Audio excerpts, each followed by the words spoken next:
Hello. Now the time has come to study infections. Um, so infections section is 73 pages, and I'm pretty sure there are some missing things, and it's okay.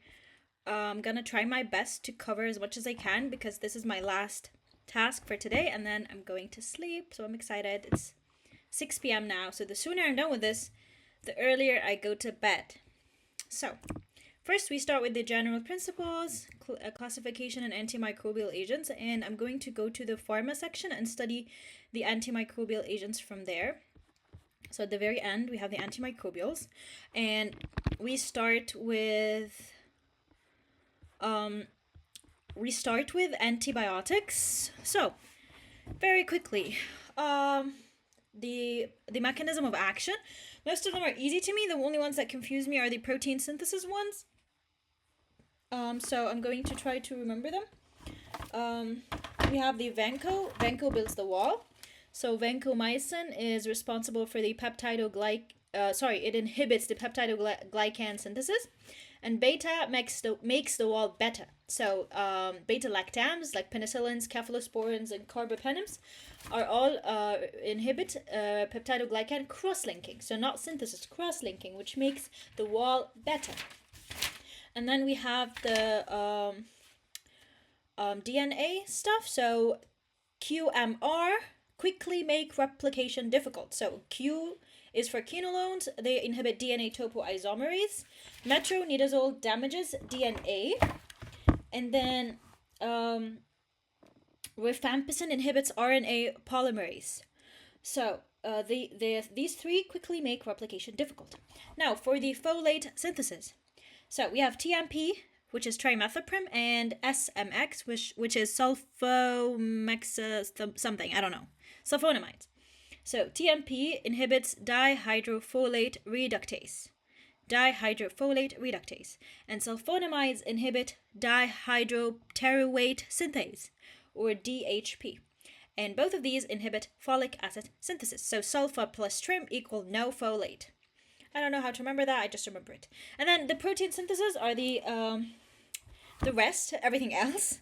So we have buy at 30, sell at 50. So I buy at 30 and I sell at 50, so I make money. I buy at 30, so at aminoglycosides and tetracyclines. And something nice to remember here is that tetracyclines is bacteriostatic. And we're going to revise the bacteriostatic and bactericidal antibiotics next. So buy at 30 aminoglycosides and tetracyclines. So like what? Like aminoglycosides like gentamicin and other things. What else are aminoglycosides? Oh my god, how can I forget?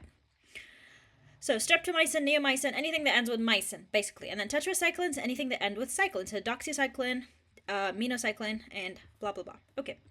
Then cell at 50. So cell, chloramphenicol, and then erythromycin, and with erythromycin comes all of the macrolides, okay? So erythromycin, clarithromycin, what else? Or macrolides. Erythromycin and azithromycin. So these three, azithro, clarithro, and erythro, okay? So these are the macrolides, and they're all inhibit the 50 subunit of the ribosome, okay? And then we have LL, so cell at 50. Chloramphenicol, erythromycin, and the macrolides, and then LL, so linazolide and lincosamides, which is clindamycin. And then also streptogramines. So all of these inhibit 50. I basically remember everything except 50, and then whatever's left will be 50, okay? Because they're easier to remember.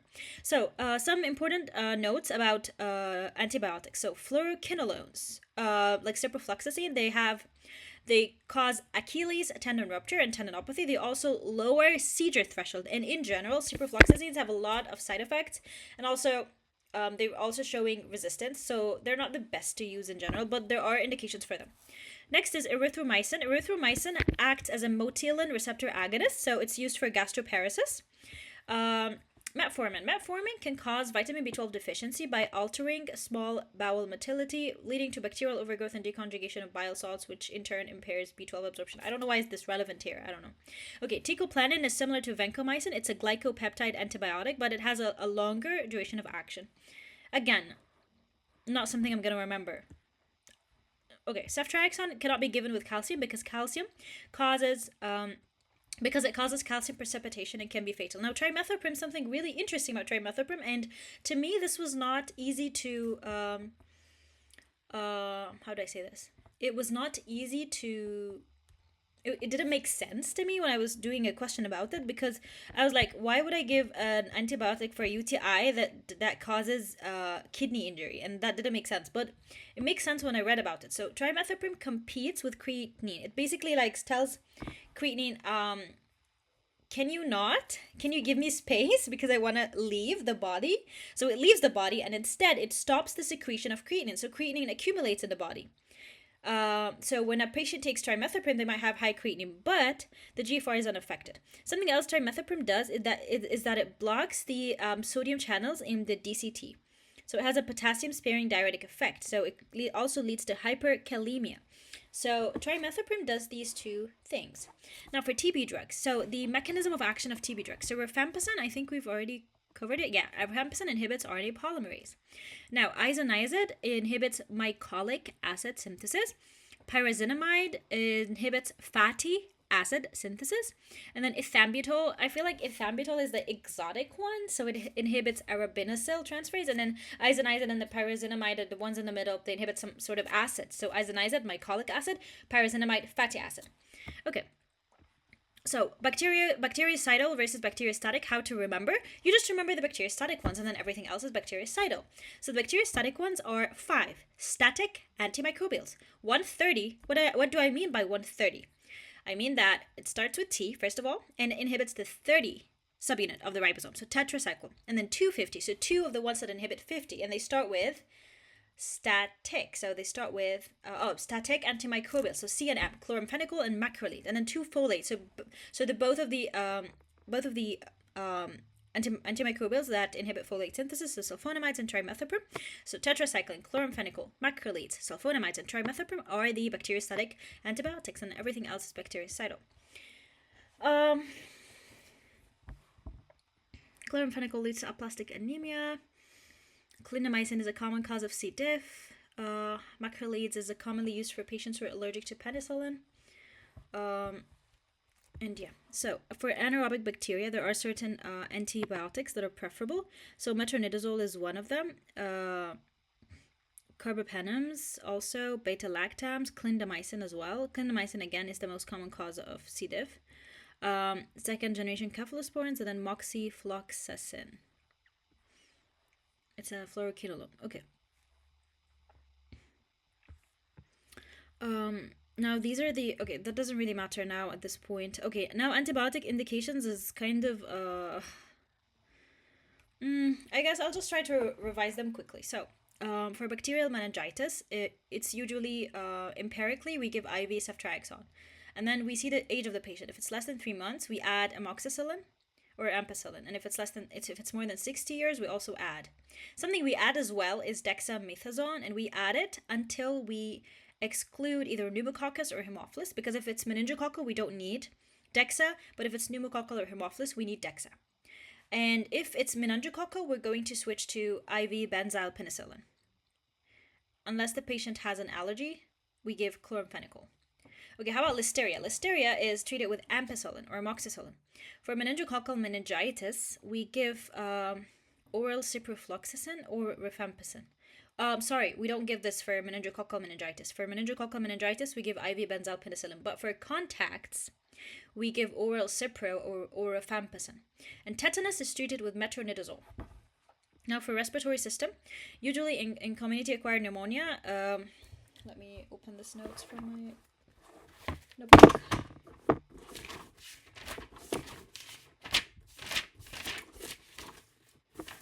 Yeah, treatment of community-acquired pneumonia. So we have CURB 65, which is the score that allows us to know whether the patient is mild, moderate, or severe. So if it's 1 or less, if it's 0 or 1, that's mild, and we treat it as an outpatient, and we give oral amoxicillin. If the patient's allergic, we give doxy or Clarithril. So it's like ADC. Amoxicillin, doxycycline, or clarithromycin, or erythromycin. Like erythromycin or azithromycin are given if the patient's pregnant. If it's staph, if the patient has influenza, because usually in influenza, if pneumonia follows influenza, it will be staph. So if it's staph, we add flucloxacillin. Okay. If it's moderate, we give the same thing, but we give it IV instead of. Oh, sorry, no, we don't give it IV. We give it oral, but we give dual. So moderate, we give dual. And we give it inpatient, not outpatient. So amoxicillin and clarithromycin. Okay, and then if it's severe, we give coamoxiclav plus clarithromycin. So we always add clarithromycin in if it's moderate or severe, and then the antibiotic itself will be different. So if it's moderate, amoxicillin. If it's severe, coamoxiclav, and it's IV as well. Something else we could give is piperacillin with tazobactam, but that's in hospital acquired. So for hospital acquired, if it's non-severe or if there's low risk of resistance, we give oral coamoxiclav. If it's high severity, for example, the patient has sepsis, we give piperacillin with tazobactam or ceftazidime. Okay. If it's MRSA, we add vancomycin or linezolid. If it's Legionella, we give, I think, a macrolide or a quinolone, if I remember correctly. Yep. We give a macrolide or levofloxacin. And if it's a lung abscess, we give amoxiclav as well, coamoxiclav. Okay. Now for Legionella, as we said, we give a macrolide or a fluoroquinolone, and if it's psittacosis, we give tetracycline. Okay. For the heart, I love the infective endocarditis scheme. So we give amoxicillin if it's an empiric native. We give amoxicillin as an empiric treatment if it's a native valve. How about if it's a prosthetic valve? We give rifampicin. Okay, and then now we're not empiric anymore. Now we know the organism. Is it staph or is it strep? If it's staph, we give flucloxacillin. If it's MRSA or penicillin allergy, we give Vanco. If it's strep, we give benzyl penicillin. Benzyl penicillin. What else was benzyl penicillin? Meningococcal meningitis. Okay. And if it's and then we add low dose gentamicin with everything, with Vanco, with rifampicin, with amoxicillin, with everything. Okay.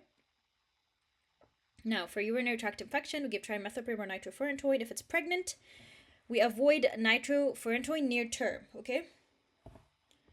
And trimethoprim is contraindicated in pregnancy. If it's a male, we treat it for longer.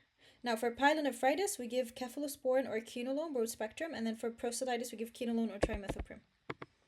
Now, for skin, impetigo, we give hydrogen peroxide, fusidic acid, oral flucloxacillin or erythromycin. Okay. Cellulitis, we give flucloxacillin. If it's severe, we give coamoxiclav, or if it's near the eye, we give coamoxiclav. Okay. Now, if it's an IV cannula site insertion, we give or what is this? I didn't even ask for this to be animal or human bite. We give coamoxiclav. How about if the patient's allergic? We give doxy plus metronidazole. If the patient's pregnant and allergic, we give azithromycin and metronidazole. Now for anthrax, we give Cipro. For PVL, Staph aureus infection, something I don't know what PVL is, honestly. Panton, Valentine, leukocidin. It's a strain of Staph aureus that produces a specific toxin that leads to necrotizing infections, and that's treated with rifampicin and doxy. For septic arthritis, we give IV flucloxacillin, and then we switch to oral after 2 weeks. For osteomyelitis, we give flucloxacillin, Cipro, rifampicin, gentamicin, Vanco, and if it's MRSA, we give Vanco. For necrotizing fasciitis, something very important is urgent surgical referral for debridement, and we give IV antibiotics. Now, ear, nose, and throat, phenoxymethylpenicillin, amoxicillin, flucloxacillin, amoxicillin. Oh, yeah, something important. Dental abscesses, we give amoxicillin. For gingivitis, if it's acute necrotizing ulcerative gingivitis, we give metronidazole. Remember, metronidazole is for anaerobic bacteria. Now, urogenital. If it's this was repeated before. Yeah, let's remove that from here.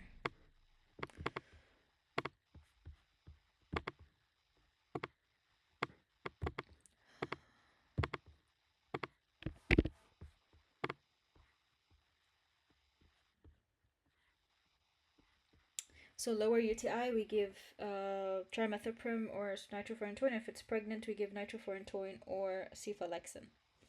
For pyelonephritis, we give Cipro. For prostatitis, we give quinolone. For epididymoorchitis, we give quinolone. For gonorrhea, we give ceftriaxone. Unless the patient's penicillin allergic, we give azithro. For chlamydia, we give doxy or azithro if pregnant. For PID, we give ceftriaxone plus oral doxy plus oral metronidazole, CDM. For syphilis, we give penicillin.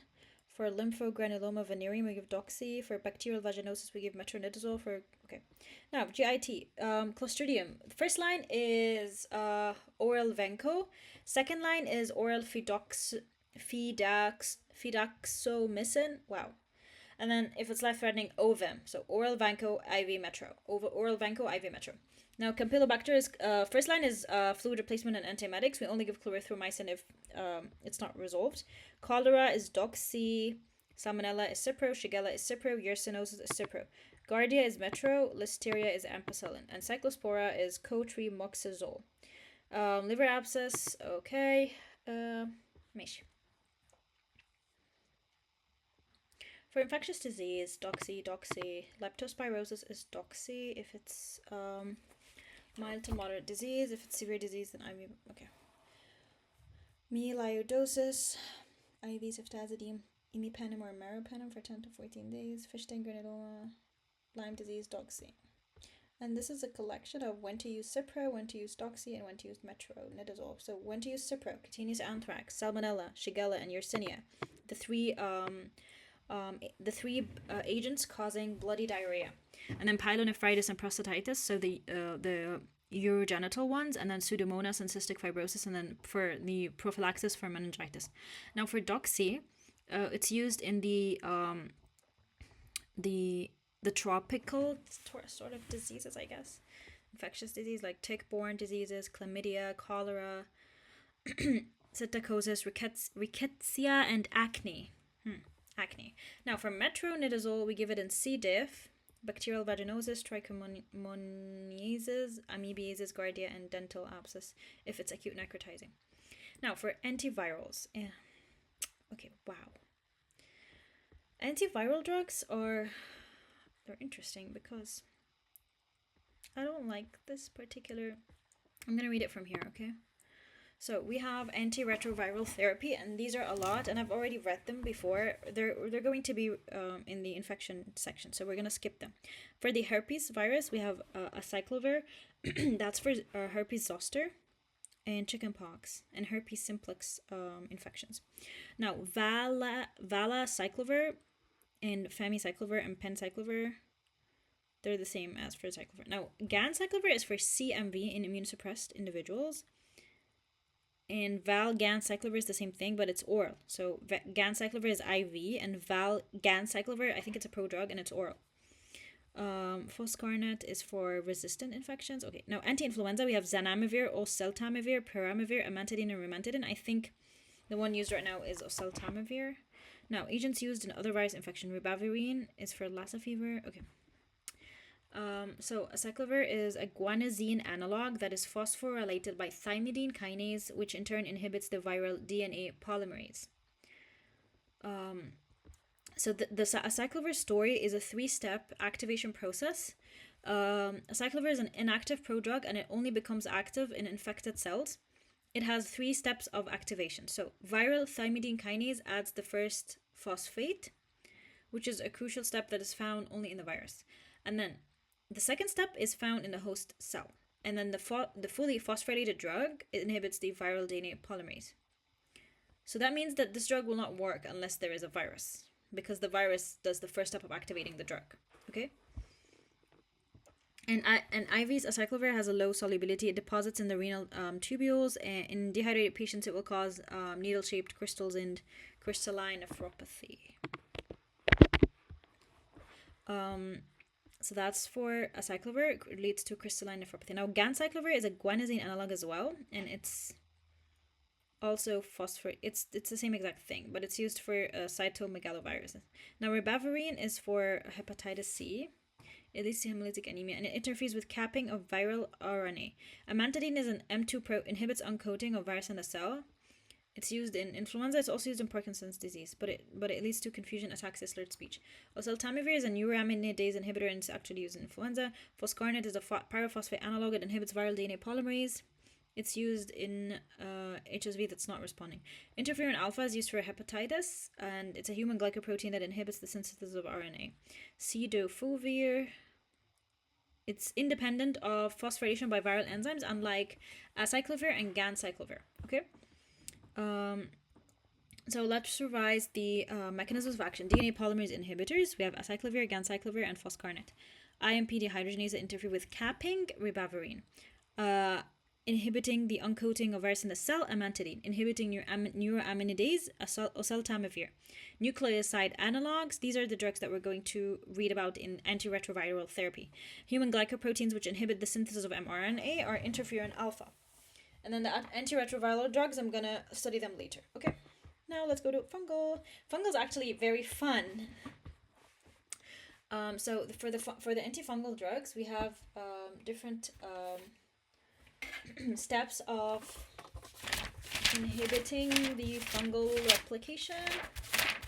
Just want to find my notes. Okay, so we have the first step is that squalene forms squalene epoxide by squalene epoxidase. This is inhibited by terbinafine. How to remember? It targets the top of the pathway. Terbinafine targets the top of the pathway, okay? So it inhibits the formation of the fungal cell membrane. The next step is that lanosterol is converted into ergosterol by 14-alpha demethylase. This is inhibited by the azoles. So the azoles prevent ergosterol from forming, okay? So two things inhibit formation. Terbinafine targets the top, and azoles target the second step, or the last step, which is forming ergosterol. So it inhibits the 14-alpha demethylase, okay? These are the azoles. Now, after the formation is done, there are other antifungals which can disrupt the already formed cell membrane by basically tearing holes in the plasma membrane. So what tears holes? The amphotericin. It tears holes, and the nystatin is nasty. So these two destroy the already formed fungal cell membrane, okay? Next is the DNA. So let's look at the DNA, or the nucleus. So the nucleus, the DNA is inhibited by flucytosine, and we can remember that cytosine is a DNA base, and then griseofulvin inhibits the microtubules. So we can remember this by remembering that greasy tubules cannot pull the in cell replication, okay? So the final thing is the cell wall. So capsofungin inhibit the beta-glucan synthase, which forms the cell wall. So this is the only one that inhibits the cell wall, capsofungin. So azoles inhibit 14-alpha, and they're also P450 inhibitors. Amphotericin B tears a hole in the ergosterol, and it leads to ion leakage, and it's used more for systemic fungal infections. Terbinafine targets the top, so it inhibits squalene epoxidase, and it's for nail infection, fungal nail infections. Now, griseofulvin, greasy tubules can't pull, so it inhibits the microtubules, disrupting the mitotic spindle. And also, it's an inducer, not an inhibitor, and it's teratogenic as well. That makes sense, yeah? Okay, flucytosine inhibits the DNA. It's converted to 5-fluorouracil, which inhibits thymidylate synthase and disrupts fungal protein synthesis. Capsofungin inhibits the cell wall by inhibiting the synthesis of beta-glucan. It leads to flushing. And then nystatin is nasty. It does something similar to amphotericin, and it's very toxic. It can only be used topically for oral thrush. Amphotericin B can only be given IV. It has terrible side effects like nephrotoxicity, arrhythmia, and phlebitis. And it is only used for systemic infections, severe infections. Also, the lipid-bound liposomal preparations cause fewer side effects. Okay. Now let's go to infection. So we've learned about the antimicrobials. We've revised all of them. Now, let's read. I don't know if I want to read these because they're so simple. I'm just going to look at them. So I IgM is the one that's produced in the primary immune response within 3 to 7 days. It doesn't cross placenta. It's a marker of acute infection. IgG crosses placenta, and it's a marker of immunity. IgM is not always present, so in some infections, we measure rising titer of IgG, so we use the pair sera. Also, there's a serological window period where IgM may appear before IgG is detectable, so testing too early may miss infection. Now for vaccination, we have live attenuated vaccines. I remember them in pairs, so MMR and BCG, varicella and shingles, and then intranasal live influenza, because the intramuscular influenza is inactivated, and then oral typhoid and rotavirus, and then yellow fever and oral polio. Okay. Something important is that live vaccines can either be given in the same injection or 4 weeks apart. They cannot be given after each other, okay? Inactivated require boosters, toxoid as well, they require boosters, subunit, or conjugate vaccines. Oh, influenza has also a subunit vaccine, interesting. And then viral vector, and then mRNA. Valency is the number of distinct antigenic components. So measles is monovalent, for example, and influenza is quadrivalent, okay? Now, contraindication is history of confirmed anaphylactic reaction to a vaccine, which is rare. In primary or acquired immune deficiencies, they cannot take live vaccines. Also, in pregnant women, they cannot take live vaccines. Patients on immunosuppressive therapy cannot take live vaccines unless they're on long-term stable low-dose corticosteroids, either alone or in combination with low-dose non-biological oral modulating drugs. These people are not considered immunosuppressed, okay? Or not considered immunosuppressed, but these drugs are not considered sufficiently immunosuppressive to stop me from giving a vaccine. Non-systemic steroids are not contraindication to live vaccine. Pregnant women can't take live vaccines, and infants born to mothers who received these therapies also cannot take vaccines for 6 months. For HIV, there are certain vaccines that can only be used, that contraindicated: cholera, influenza, polio, and TB. And then they can be used if the CD4 is more than 200, is MMR, varicella, and yellow fever. Now for post-exposure prophylaxis, I also recently revised this. I don't know if I want to revise it again, honestly. Yeah, I don't want to. Virulence factors. I'm just gonna look at them with my eyes and not read because my mouth is tired.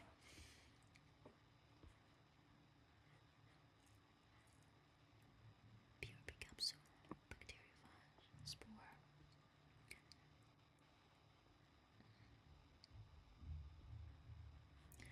Okay, I hope I remember this. Common bacteria rare, gram-positive. Staph aureus, protein A. Oh, interesting. Staph aureus. Oh, it's not even in the list. Interesting. Strep pneumonia, IgA protease. Also, Neisseria gonorrhea. H. influenza has an IgA protease, and it has a PRP capsule. Now, strep pyogenes, rheumatic fever, and protein. Okay. Now, diphtheria, bacteriophage, listeria, actin rockets, and then 3 things cause spores: tetanum, clostridium, and bacillus anthrax. And then Perfringens also has licithinase, and then anthrax also has D-glutamate polypeptide capsule. Okay, now, mechanisms of resistance. This is also interesting, and there are some questions about this. I have my notes, 1 second, from the USMLE First Aid book, because it's really nice in compiling the mechanisms of resistance.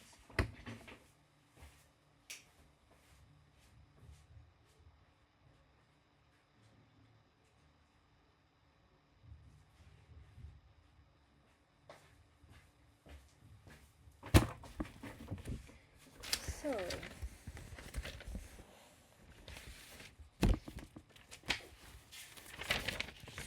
for penicillin, the mechanism of resistance is beta-lactamase. And then there's also another mechanism, which is the penicillin binding proteins mutation in the MEC gene. So for methicillin resistant staph, MRSA,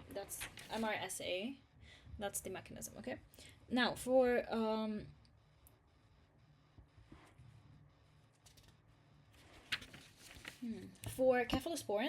cephalosporins is again a type of beta-lactamase, okay? For carbapenimases, an example is the New Delhi metallo-beta-lactamase. So that's specifically for carbapenims. This mechanism is found in bacteria like Klebsiella, E. coli, and Enterobacter. Okay. And the first line of management for these resistant strains is colistin or tigecycline. I don't even know if I'm gonna remember this. Anyways, D-ala is vancomycin. If you lack a dala, you can't write the van. So vancomycin resistant. Enterococci is resistant to this thing. For aminoglycosides, is it written here? No. It's bacterial transferase enzyme. For tetracyclines, it's efflux pumps. Okay, so efflux pumps are in Pseudomonas, and it makes them resistant to a lot of drugs, like chloramphenicol, fluoroquinolones, macrolides, novobicin, sulfonamide, tetracycline, and trimethoprim. Okay, now let's look at the bacteria. So something interesting to remember: the bacteria. We have gram-positive cocci. We only have strep and staph and enterococci, okay? And then for gram-negative cocci, we only have Neisseria and Moraxella. So anything else is a rod, okay? So again, gram-positive cocci, staph and strep, and enterococci. Gram-negative cocci, Neisseria and Moraxella. Anything else is a rod, is a bacillus. Now, bacilli. Gram-positive bacilli, there's a mnemonic, A, B, C, D, L. So actinomyces, bacillus, Clostridium, diphtheria, and listeria. And then gram-negative rods are everything else. Okay?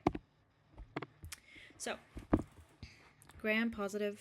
Wow, this is exhausting. But it's okay, I guess. Do I really want to read this? I don't know. Are they going to ask me about opticine and bacitracine sensitivity? That would be sad.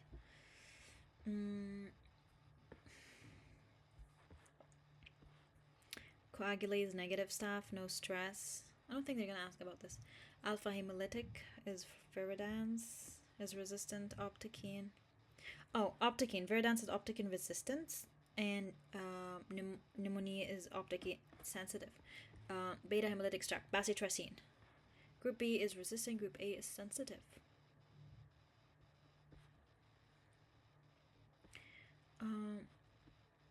For staph, okay, something about MRSA, important about MRSA, is that all emergency admission and elective admissions in the hospital are screened for MRSA, and we do a nasal swab and skin lesion, and we label it MRSA screen. And once we identify a carrier, we do two things to suppress MRSA. We do mupirocin 2% twice daily for 5 days in the nose, and then chlorhexidine for the skin. And if we identify an infection, not just a carrier, we give Vanco, teicoplanin, and linezolid. This is important because there was a question about this, and the patient had isolated MRSA, but the patient was not infected, so they were just a carrier. So what we had to do was give them this treatment to eradicate the bacteria. Now, strep, we have alpha and beta hemolytic. There's an interesting condition that happens in children that are infected with streptococcus, which is that they get OCD or tic disorder after infection with Aspergillus. For beta hemolytic, we have a lot of groups. There's also an interesting one, strep angiosis, which causes abscesses.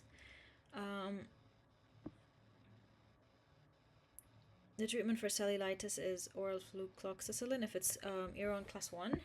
If it's Iron class 2 or 3 or 4, we admit for IV antibiotics. And then for necrotizing fasciitis, we always do urgent surgical referral debridement.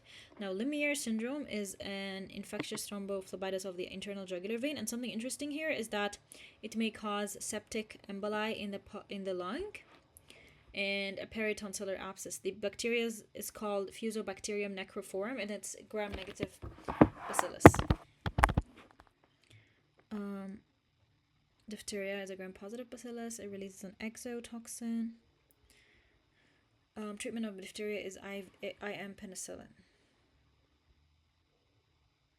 Listeria. I don't think this is a very high yield, to be honest. Listeria is treated with amoxicillin, and if it's meningitis, then it's IV. Nocardia and actinomyces. There was a question about this in Past test, but I don't know if it's important. SNAP, sulfonamides for nocardia, penicillin for actinomyces. And actinomyces is the one that has sulfur granules. Now for food poisoning, this is interesting and important. Now I'm just going to leave studying and organize because that's how I procrastinate.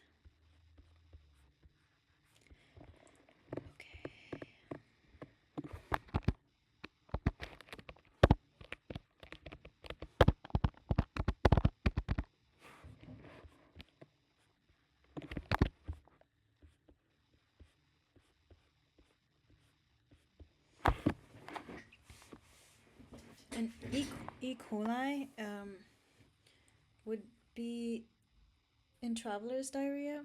It has an incubation period of 3 to 4 days. Campylobacter, it's the commonest one inside the UK, and it would be treated with clarithromycin only if it's severe. Normally, it's self-limiting.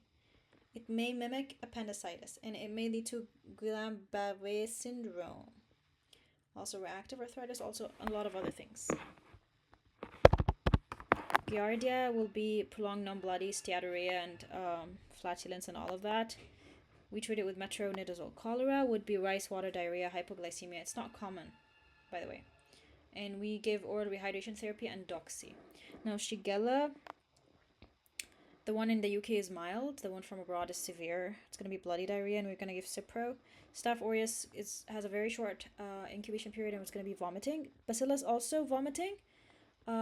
Like staph, but the difference is that it's characteristic for reheated rice, and there's another diarrheal illness, but it's more than 6 hours.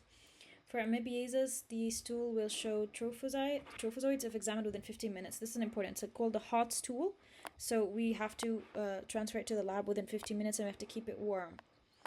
And it may last for a week, and we need to give oral metronidazole, and then we need to give a luminal agent to eliminate the intraluminal cysts. Now, Salmonella, we have multiple types.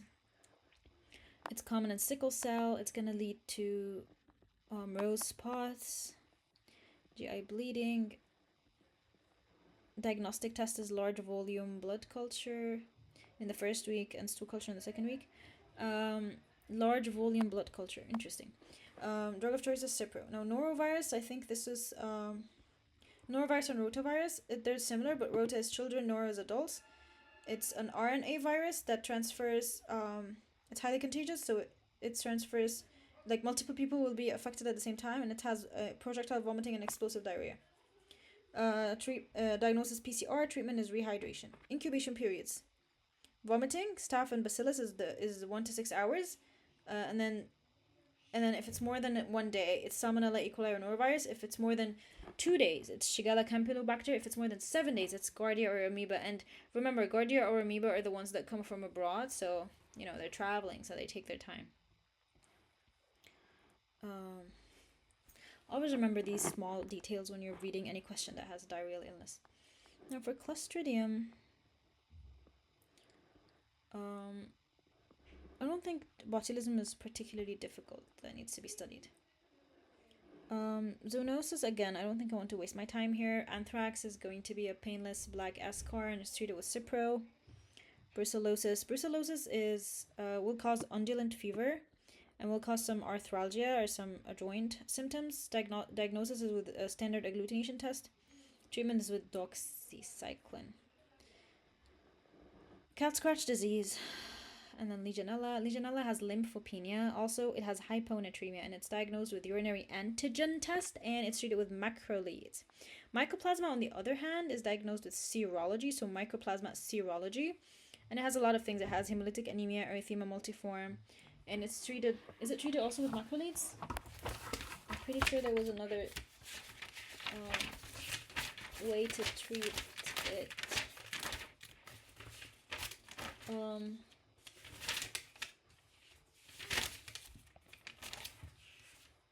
Doxycycline.